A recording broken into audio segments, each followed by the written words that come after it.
Et alors Thierry, ça donne quoi? D'où vient ce mot messe?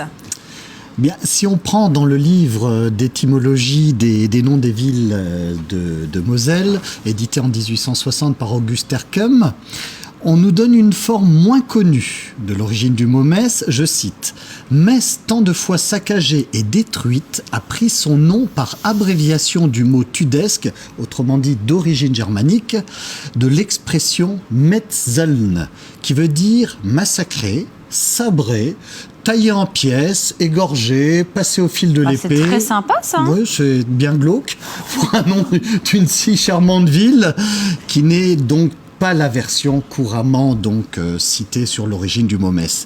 Parce que les historiens nous disent qu'il faut remonter à l'époque romaine. C'est à ce moment-là que le mot va véritablement prendre son étymologie, c'est ça? Oui, le départ, puisque à cette époque, la région est occupée par le peuple des Celtes et notre ville a pour nom Divodurum Mediomatricorum. Tu nous l'avais déjà donné. Voilà. Ça va être compliqué ça.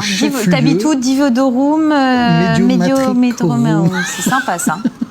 Donc chef-lieu du peuple des Médiomatriques. Et dans l'Antiquité tardive, le nom de notre ville Divodurum va être remplacé par le nom du peuple. Donc en latin Medio Matrici.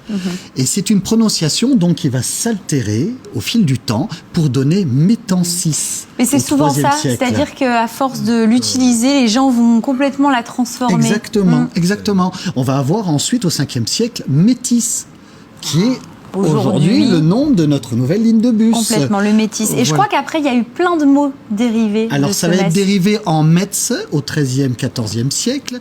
Ensuite, Metz, Metz, Metz au XVIe siècle. Alors si le mot Metz a toujours eu un T, on peut dire qu'on ne le prononce plus depuis le XVIe siècle. Avis aux commentateurs sportifs. Ah oui, c'est vrai que ça arrive très souvent. Non, mais on entend très souvent le Metz.